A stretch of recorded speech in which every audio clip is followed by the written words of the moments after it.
प्रयत्न गर्नुपर्छ भन्ने कुरा हो। कृषिको विकास बिना नेपालको विकास पनि सम्भव छैन र हामीले भनेको नयाँ नेपाल पनि सम्भव छैन। तर कृषिको विकास गर्नको लागि अथवा कृषि मन्त्रालय सम्हाल्न अथवा कृषि मन्त्री पाउनको लागि तछाड मछाड राजनीतिक दलहरू गर्दैनन्। उनीहरू गृह मन्त्रालय पाउनको लागि, अर्थ मन्त्रालय पाउनको लागि, रक्षा मन्त्रालय पाउनको लागि तछाड मछाड गर्छन्।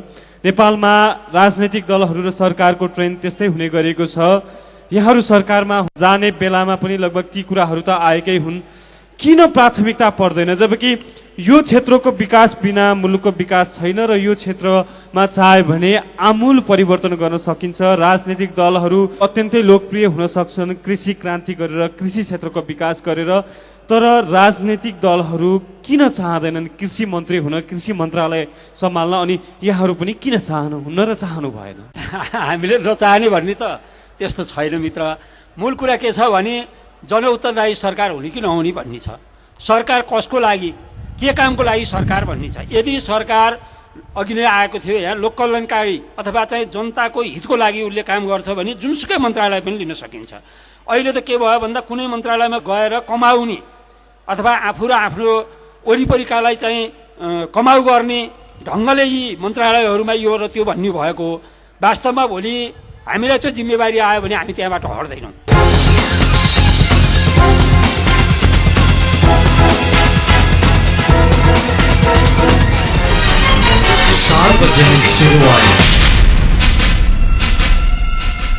दर्शक महानुभावहरू, त्यसै गरी प्रस्तुत कार्यक्रममा उपस्थित हुनुभएका कृषि मन्त्रालयका प्रवक्ता डाक्टर हरि दाहालज्यूतिर म जान चाहन्छु। डाक्टर हरि दाहालज्यू यहाँ कृषि मन्त्रालयको प्रवक्ता पनि हुनुहुन्छ। कृषि क्षेत्रको अवस्थाको विषयमा हामीले कुरा गर्यौँ, कृषि क्षेत्रको समस्याको विषयमा कुरा गर्यौँ हामीले, अनि सुधार गर्नुपर्ने पाटोको विषयमा प्रस्तुत कार्यक्रममा हामीले कुरा गर्यौँ। कृषि क्षेत्रको सुधारको लागि कृषि मन्त्रालयले के कार्य गर्दैछ नि? कृषिमा केही आशा गर्ने ठाउँहरू छन्। अहिले पनि जीडीपीमा चाहिँ 33% यसले योगदान दिइरहेको छ र उत्पादनको हिसाबले हामीले कुरा गर्दाखेरि जस्तो खाद्यान्नमा हामीलाई अलिकति प्रब्लम पर्या हो, त्यही पनि खाद्यान्न पनि भनौँ न 2006-07 को हामीले चाहिँ स्ट्याटिस्टिक्स हेर्ने भने 73 लाख मेट्रिक टन हामीहरूको उत्पादन भएको थियो। अब चाहिँ 64-65 मा आउँदाखेरि 80 लाख मेट्रिक टन भएको छ।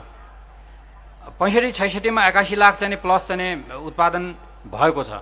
भनेपछि एब्सोल्युट फिगरहरू त हाम्रो बढेको बढै छन्, तर जनसङ्ख्या बढेको हुनाले र अन्य चाहिँ गरिबीको कारणले गर्दाखेरि यो धान्न नसकेको मात्रै हो। तर अब अहिले आएर चाहिँ तपाईँको भनौँ न तरकारीमा, फलफुलमा, अब जस्तो भनौँ न अलैँची नै भनौँ, हामीले पाउने 2 अरबको चाहिँ हामीले निकासी गऱ्यौँ। तपाईँको चाहिँ चिया कफीहरू त्यस्तै छन्। अब त्यो पशुका चाहिँ त्यो स्किनहरू भयो, हाइड्सहरू भयो, जुटका सामग्री हो, हामीले अरबौँ रुपियाँको चाहिँ हामीले निकासी गरिरहेका छौँ। त्यसो हुँदाखेरि अब हरेक डिस्ट्रिक्टबाट हाम्रो कृषि चाहिँ खतमै छ भन्ने स्थिति चाहिँ छैन।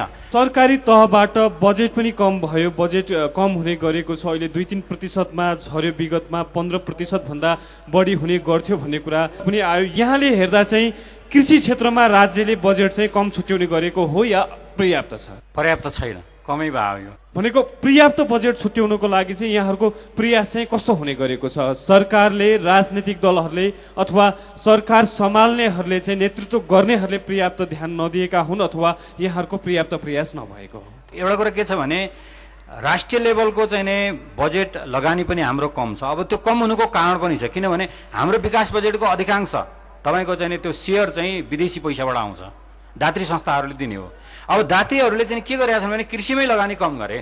अब अहिले आएर चाहिँ कृषिमा लगानी गर्नु पर्ने रहेछ है, अब हामीले चाहिँ गल्ती गऱ्यौँ, पोलिसी तपाईँको त्यो गलत पोलिसी चाहिँ हामीले पर्स्यु गऱ्यौँ भनेर उनीहरूलाई पनि अहिले अनुभव भएको छ। तर हामीले त्यसलाई एडप्ट किन गर्यौँ? जस्तै विगतमा पनि आयो नि, सब्सिडीको कुरा गर्दा, मलमा सहुलियत दिने कुरा गर्दा, प्रविधिमा सहुलियत दिने कुरा अथवा ट्युबवेलहरू बनाउने कुरामा सहुलियत दिने कुरामा चाहिँ हिजो एडिबीले अथवा वर्ल्ड ब्याङ्कहरूले चाहिँ तिमीहरूले सहुलियत दियौ भने चाहिँ हामी फन्ड रोका गरिदिन्छौँ, तिमीहरूले सहुलियत दिन पाउँदैनौ तिमीहरूको किसानहरूलाई भनेर उनीहरूले जबरजस्ती थ्रेटनहरू अथवा प्रेसरहरू दिने गर्थे। तर त्यसलाई हामीले किन स्वीकार गर्यौँ? अब हेर्नुहोस्, त्यो चाहिँ अब स्टेटको राज्यको कुरो हो। मैले अब यही भएर भयो भन्ने मेरो मसँग जवाब हुँदैन।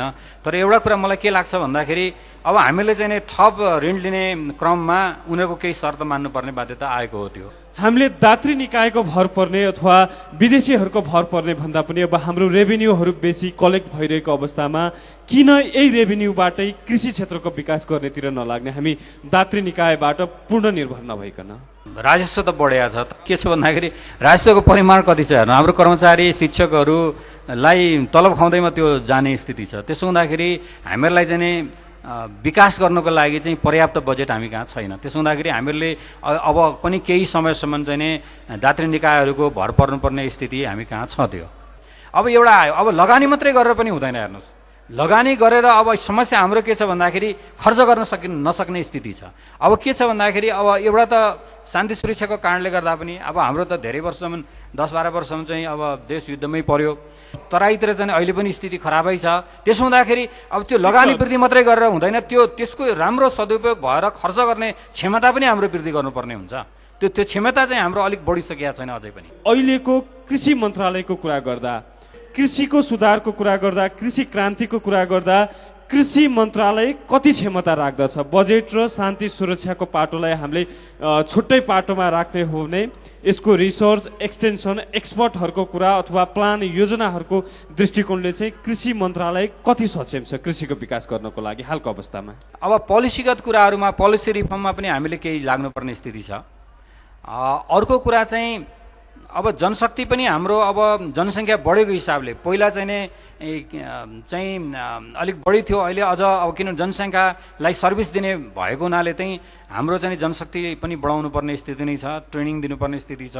पुण्य रेग्मीज्यू, सरकारको कुरा गर्दा कृषिको विकासको लागि सरकारले पर्याप्त मात्रामा प्रयास गरेको पाउनु भएको छ कि छैन? नेपालमा पञ्चायत व्यवस्था रहन्जेलसम्म नेपालको चाहिँ नि कृषिको बजेट चाहिँ 15% भन्दा बढी छुट्याएको पाइएको छ। त्योभन्दा पछाडिका सरकारहरूले चाहिँ नि घटाउँदै ल्याएर अहिले त 3%मा चाहिँ झारेका छन्। त्यसकारणले किसानलाई उपेक्षा गर्ने, किसानलाई कृषि क्षेत्रलाई चाहिँ बजेट नछुट्याउने, ठुला पार्टीहरूले चाहिँ नि कृषि मन्त्रालय लिनै नचाहने, अनि यो देशको चाहिँ कसरी कृषि विकास हुन्छ? खास गरेर कृषि विकासको लागि 3टा चिज आवश्यक पर्छन्। एउटा कृषिमा अनुसन्धान, कृषिमा चाहिँ प्रसार, कृषिमा शिक्षण। कृषिको शिक्षणको लागि चाहिने चाहिँ पर्याप्त मात्रामा हामीसँग चाहिँ विश्वविद्यालय तहका चाहिँ कक्षाहरू सञ्चालन भएका छैनन्। जुम्लाको कृषिलाई सम्बोधन गर्ने खालको हामीसँग शिक्षण हुँदैन, जनकपुरको शिक्षालाई छुने खालको चाहिँ प्रशिक्षण हुँदैन। त्यस्तै चाहिँ कृषि प्रचार पनि गाउँमा हाम्रा किसानहरूलाई आवश्यक पर्ने चाहिँ प्रविधिको लागि त्यो किसिमको माध्यम हामीसँग विकास भएको छैन। अनुसन्धान पनि पर्याप्त मात्रामा मुलुकलाई चाहिने अनुसन्धान पनि भएको अवस्था छैन। त्यसकारणले राज्यले चाहिँ यसलाई विशेष जोड दिनुपर्छ कृषि अनुसन्धानमा, कृषि प्रसारमा र कृषि शिक्षणमा। तब मात्रै यो मुलुकको चाहिँ विकास हुन्छ र हाम्रो चाहिँ नि समग्र विकास हुन्छ। यहाँले भन्नुभयो कृषि यति ठुलो मन्त्रालय हो, यति महत्त्व बोक्ने कृषि मन्त्रालय हो जसमा जिम्मेवार राजनीतिक दलहरू, मुख्य दलहरू कृषि मन्त्रालय लिन चाहँदैनन् अथवा कृषि मन्त्रालय सम्हाल्न चाहँदैनन्, कृषि मन्त्री हुन चाहँदैनन्। यो नचाहनुको कारण चाहिँ के हो? मलाई के लाग्छ भने राजनीतिक पार्टीहरूले चाहिँ नि सबभन्दा ध्यान दिने मन्त्रालयहरू भनेको अर्थ मन्त्रालय अथवा चाहिँ जलस्रोत भयो, अथवा चाहिँ नि अन्य चाहिँ नि स्थानीय विकास मन्त्रालय, जहाँ चाहिँ नि अलिक बढी चाहिँ नि बजेट छुट्याउन सकिन्छ, अथवा बढी चाहिँ नि त्यसबाट त्यसको लाभांश चाहिँ नि आफ्नो राजनीतिक पार्टीलाई पनि प्राप्त हुनसक्छ। त्यो दृष्टिकोण पनि हुनसक्छ।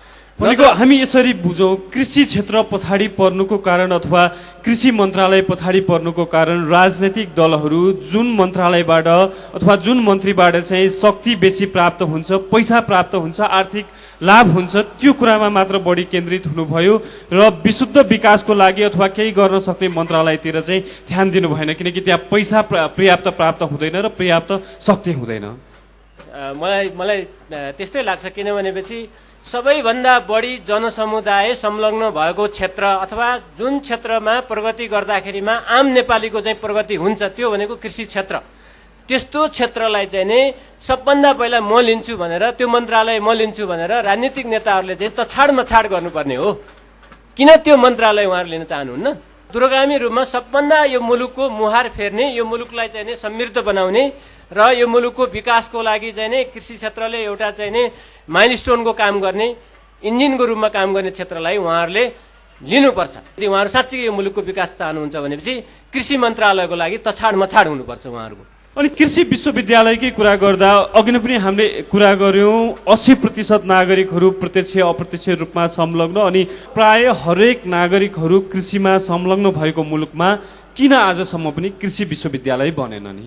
अब यसमा हामीले 2042 सालदेखि लगातार रूपमा यो मुलुकमा एउटा कृषि विश्वविद्यालय चाहिन्छ, कृषि प्रधान देश भन्ने कृषि विश्वविद्यालय नबनाउने, जहाँ चाहिँ विद्यार्थी नै छैनन्, जस्तो बौद्ध विश्वविद्यालय, लुम्बिनी विश्वविद्यालय चाहिँ बनाउने, जहाँ चाहिँ लाखौँ लाख मात्र होइन करोडौँ जनताको चाहिने प्रगति हुनसक्छ, उहाँहरूलाई चाहिने प्रविधि उत्पादन हुनसक्छ, शिक्षा उत्पादन हुनसक्छ, ह्युमन रिसोर्स उत्पादन गर्न सकिन्छ, त्यो क्षेत्रमा चाहिँ नै ध्यान नदिने। त्यस कारणले 42 सालदेखि लगातार हामी चाहिँ यो मुलुकमा एउटा कृषि विश्वविद्यालय हुनुपर्छ भनेर पटक पटकमा 7 वटा कमिटी बनेका छन् यसमा। र कसैले चाहिँ नि योभन्दा विगतमा कसैले विश्वविद्यालय चाहिँ नि पश्चिमतिर लैजानुपर्छ भन्ने, कसैले पूर्वतिर लैजानुपर्छ भन्ने, कसैले रामपुरमै राख्नुपर्छ भन्ने, कुनै बेलामा त्रिभुवन विश्वविद्यालय हाम्रो सम्पत्ति हो हामी चाहिँ छुट्याउन दिँदैनौँ भन्ने, यस्तै विभिन्न किसिमको लफडाले गर्दाखेरिमा यो मुलुकमा अति आवश्यक चिज कृषि विश्वविद्यालय अहिलेसम्म स्थापना हुन सकेको छैन। खुसीको कुरा अहिले चाहिँ नै विधेयक चाहिँ सदनमा पेश भएको छ।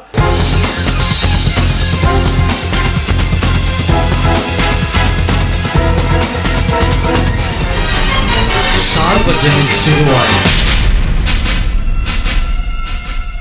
प्रेम दङ्गालज्यू, हामीले विकसित मुलुकको कुरा गर्दा त्यहाँको तथ्याङ्क हेर्ने हो भने 5%, 7%, 10% नागरिकहरूले कृषि क्षेत्र सम्हालिरहेका छन् र पर्याप्त मात्रामा उत्पादन पनि भएको छ र उत्पादकत्व पनि बढेको छ। तर हामी कहाँ 70-80% नागरिकहरू कृषिमा संलग्न छन्, तर पनि त्यसको उत्पादन पनि कमी छ। त्यो हुनाले यो समग्र अवस्थालाई चाहिँ हामीले कसरी सुधार गर्ने? जुन जमिनमा जे उत्पादन हुन सक्छ, जे बढी उत्पादन हुन सक्छ त्यही चिजलाई हामीले लगाउनुपर्छ। जस्तो तराईका फाँटहरूमा हामीले खाद्यान्न उत्पादनमा ध्यान दिनुपर्छ, मध्य पहाडमा हामीले फलफुलमा जोड दिनु पर्ला, हिमाली क्षेत्रमा हामीले जडीबुटीमा जोड दिनु पर्ला, पशुपालनमा जोड दिनु पर्ला।